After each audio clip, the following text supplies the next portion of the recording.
자치단체끼리의 갈등, 주민과의 갈등 등 우리 사회에 계속되고 있는 크고 작은 갈등의 사례와 원인, 그리고 해결 방법을 찾아봅니다.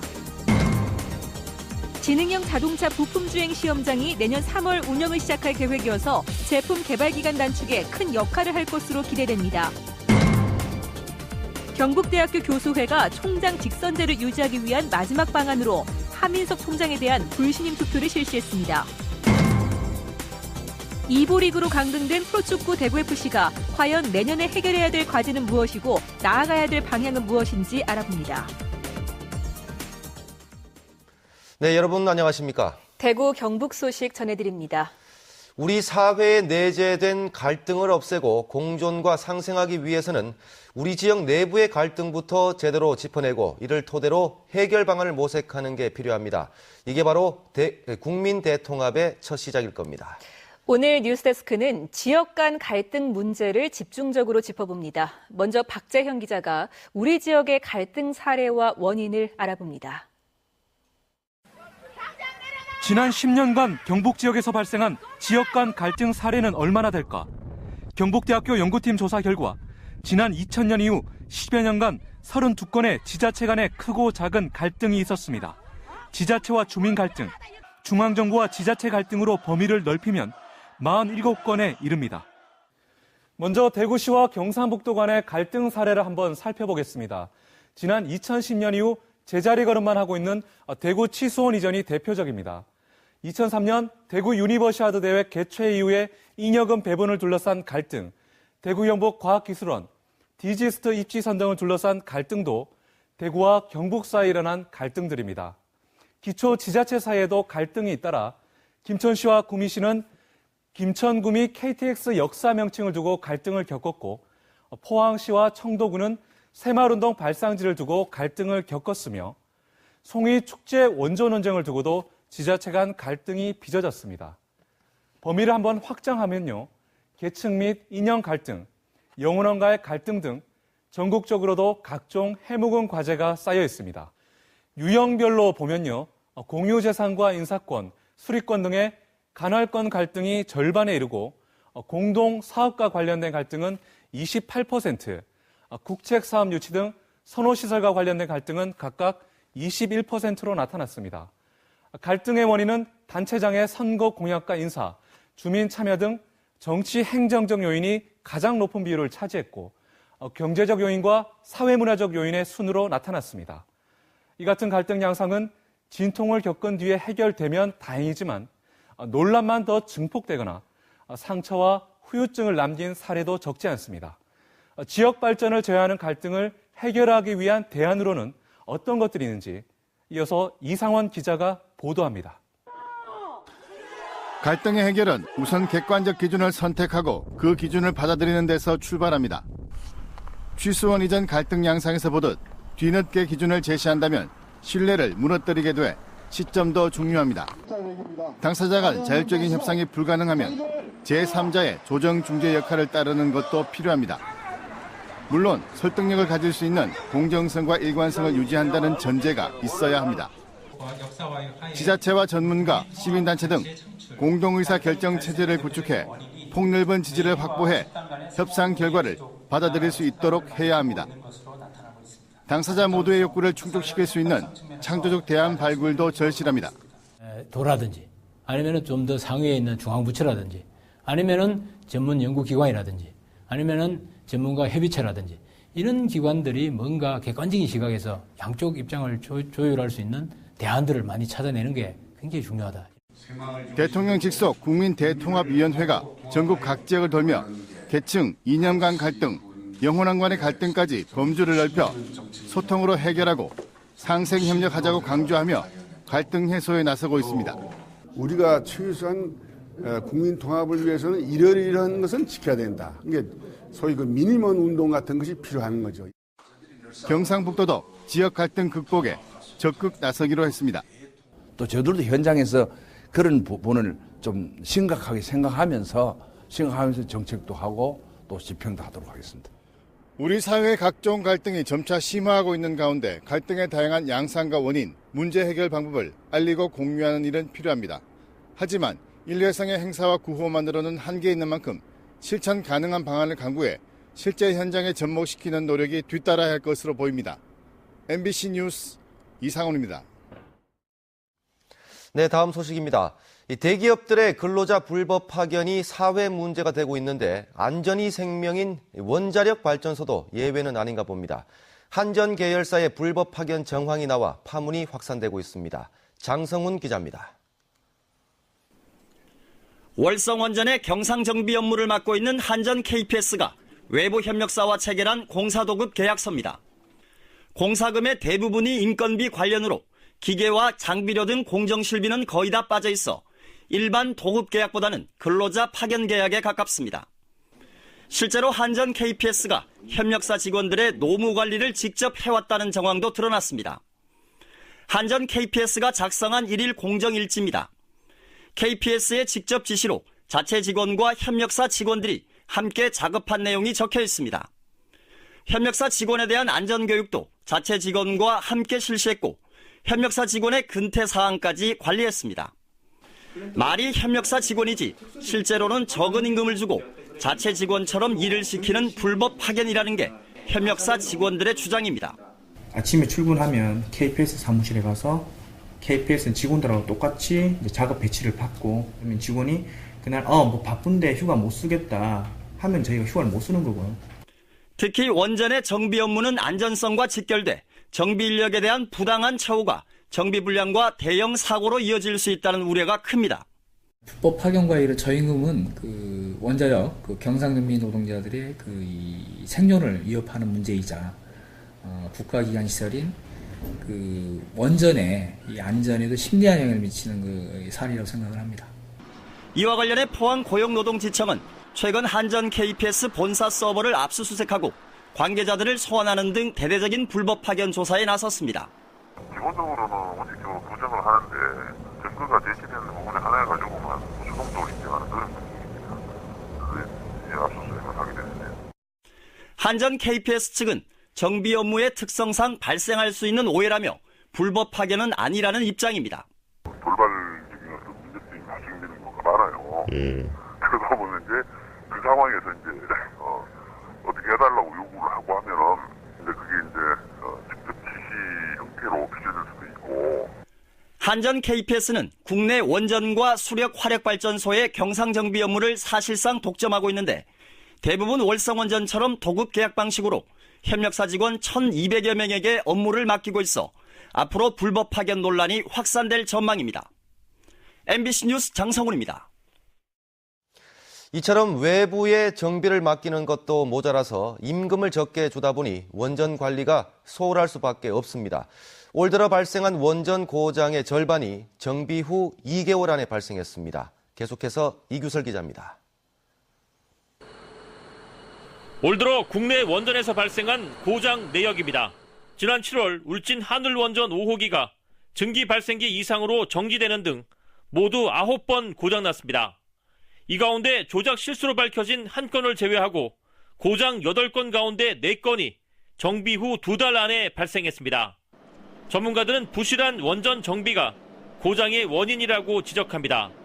실제로 원전 정비 기간은 1990년대 평균 60일 이상에서 2000년대 초반 50일까지 줄었고 2011년에는 평균 27일까지 짧아졌습니다.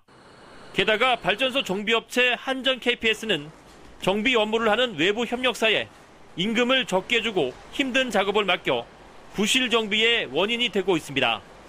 특히 수명 완료를 앞둔 노후 원전에서 정비 후 고장이 집중돼 앞으로 잦은 고장과 사고 발생이 우려됩니다. 지금 현재 이제 점점 노후화가 진행됨에 따라서 이 노후화에 대한 준비가 필요할 것이라고 봅니다. 따라서 노후화 그리고 폐쇄에 따른 법 제도적인 측면들을 준비해야 될 것이고요.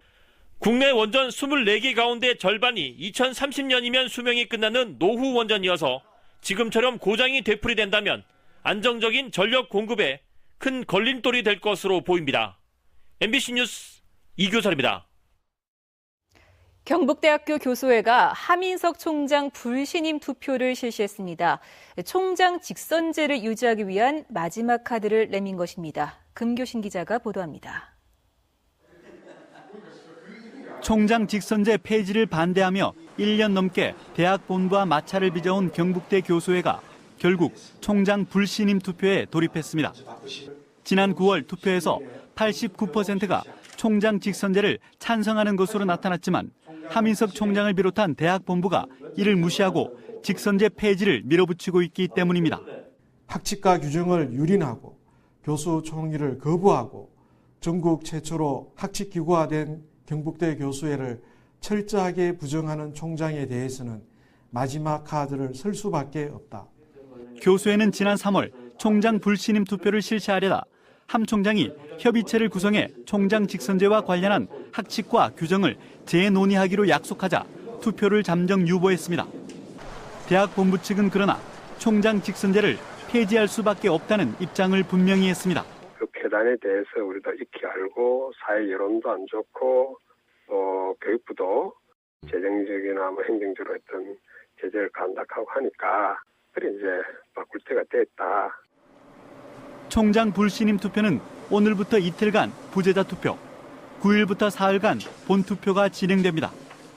대학 본부 측은 투표 결과가 법적 구속력이 없기 때문에 개의치 않는다는 입장인 반면 교수회는 불신임으로 결론 난다면 큰 타격을 받을 것이라며 맞서고 있습니다. 경북대 교수회 집행부는 투표 결과 불신임이 투표자의 과반수를 넘지 못하면 퇴진하겠다며 배수진을 쳐놓은 상태입니다. MBC 뉴스 금교신입니다.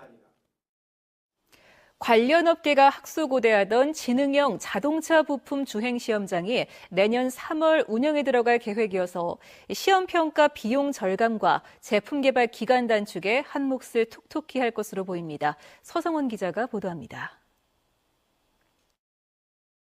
3년간의 공사 끝에 모습을 드러낸 지능형 자동차 부품 시험장입니다. 다양한 노면 상태에서 차의 내구성을 측정할 수 있는 특수로 차의 등판 능력과 제동 장치를 시험할 수 있는 등판로도 갖추고 있습니다. 고속 주회로에서는 204km까지 속도를 낼 수 있습니다. 교차로의 상황을 모의 시험할 수 있는 시설까지 일반 차량은 물론이고 지능형 자동차 부품과 관련한 33가지 시험 평가가 가능합니다. 조경, 가드레일, 펜스 설치 작업이 남았습니다. 12월 말이면은 저희 공사가 완전히 준공이 되겠습니다. 시험 평가를 위해 외국에 나가야 했던 관련 업계에는 시간과 비용 절감의 길이 열린 셈입니다. 제품 개발 기간 단축에도 한 몫을 할 것으로 보여 벌써부터 국내외 기업들의 문의가 줄을 잇고 있습니다. 정부를 잘 설득해 악천후 재현 설비까지 구축한다면 관련 기업 유치에 큰 도움이 될 것으로 기대를 모으고 있습니다. 안개의 양이나 비의 양, 눈의 양 또는 날씨의 바람의 양들을 조정해가면서 자동차가 받는 힘들 어떤 영향을 느끼는지 안전시험을 할 수 있는 세계 최고의 시험 시설을 추가적으로 건설할 예정으로 있습니다. 이곳 지능형 자동차 부품 시험장은 내년 1, 2월에 시운전을 거쳐 3월부터는 정상 운영에 들어갈 예정입니다. MBC 뉴스 서성원입니다. 대구와 경북은 어제에 이어 오늘도 미세먼지 농도가 높았습니다. 지금까지 대구의 평균 미세먼지 농도는 세제곱미터당 86 마이크로그램으로 대기 환경 기준인 100 마이크로그램에는 못 미쳤지만 최고 농도는 218 마이크로그램으로 측정됐습니다. 경북 지역의 평균 미세먼지 농도는 115 마이크로그램으로 대기 환경 기준을 넘었고 최고값은 255로 측정돼 대구보다 더 심각했습니다. 국립대구과학관 채용 비리를 수사해온 대구지검 서부지청은 조청원 전 대구과학관장과 미래창조과학부, 대구시 공무원 등 6명에 대해 무혐의 처분을 내렸습니다. 그러나 채용 청탁 대가로 2천만 원을 주고받은 대구과학관 인사 담당자 34살 김모 씨와 합격자 34살 정모 씨에 대해서는 제3자 뇌물취득 교부 혐의로 불구속 기소했습니다. 검찰 수사 결과 심사위원 5명 중 3명이 사전에 입을 맞춘 이들로 구성됐고 객관적 평가 기준이 없어 신규 직원 24명 가운데 20명이 사전에 내정되거나 청탁을 받은 사람들로 드러났습니다. 프로축구 대구FC가 2부 리그로 강등되면서 축구팬들의 실망이 큽니다. 하지만 이번을 교훈 삼아 강한 팀으로 다시 태어나야 한다는 지적이 많습니다. 대구FC의 과제를 석원 기자가 정리해봤습니다. 강등이 확정된 대구FC에게 이제는 앞으로 다가올 과제에 대한 준비가 더 시급합니다. 빠르게 구단을 안정시키고 사무국 업무들이 안정을 찾아 2부 리그에 빨리 적응하도록 준비할 시점. 12일 날이 이사회인데 이사회 전에 사전에 이사회 멤버들하고 조율을 해서 빨리 그 조직 체계를 짜는 것이 급선무인 것 같고요.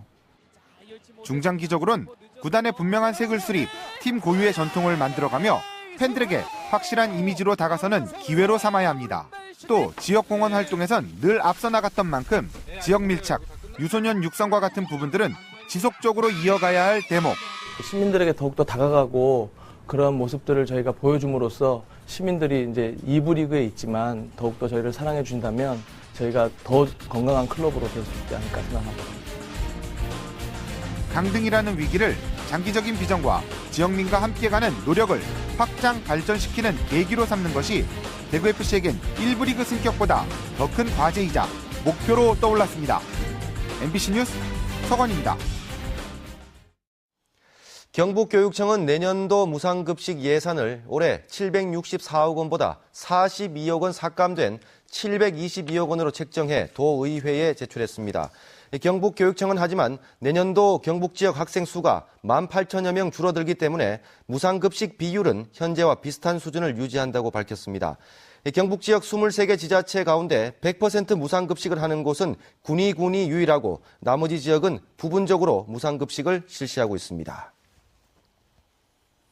지난 1995년 5월에 발생한 김태환군 황산 테러 피살 사건이 공소시효를 5개월여 남겨둔 가운데 경찰이 재수사에 착수했습니다.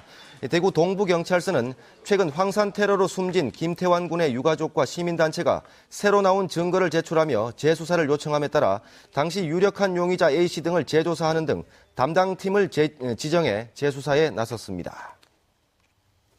다음은 2014 희망 나눔 캠페인에 성금 보내주신 분들입니다. 기독교 대한성결교회 대광교회 교우일동이 100만 원, 김항곤 성주군수회 직원일동이 401만 원, 대구시 북구 야구연합회 일동이 100만 원, 능인고등학교 학생일동이 92만 원을 보내주셨습니다. 모두 고맙습니다. 자원봉사자의 날을 맞아 오늘 대구 문화예술회관에서는 1000여 명의 자원봉사자가 참석한 가운데 2013 대구 자원봉사자 대회가 열려 재능나눔 자원봉사 5개 팀이 특별 공연을 선보이는 등 다채로운 공연이 펼쳐졌습니다. 대구문화방송과 대구시가 공동 주관한 제11회 대구 자원봉사대상 시상식도 열려 봉사활동으로 지역사회 발전에 앞장서온 이들에게 대상과 본상 등을 주는 등 자원봉사 유공자에 대한 표창도 이뤄졌습니다. 감성터치 기술지원센터가 오늘 대구 나노융합 실용화센터에서 착공식을 갖고 공사에 들어가 내년 6월 2층짜리 건물로 클린룸과 체험관, 실험실 등을 갖춘 시설로 준공될 예정입니다. 감성터치 기술지원센터는 건물이 준공되면 인증, 실증, 신뢰성 분석 장비 22가지를 갖춰 감성터치 관련 기업 생산품의 신뢰성 평가와 시험 생산, 마케팅 등을 지원하는 역할을 할 예정입니다. 범정부 차원의 협업 조직인 구미화학재난 합동방재센터가 오늘 개소식을 갖고 본격적인 업무에 들어갔습니다. 네, 지금까지 대구 경북 소식 전해드렸습니다. 시청해주신 여러분 고맙습니다.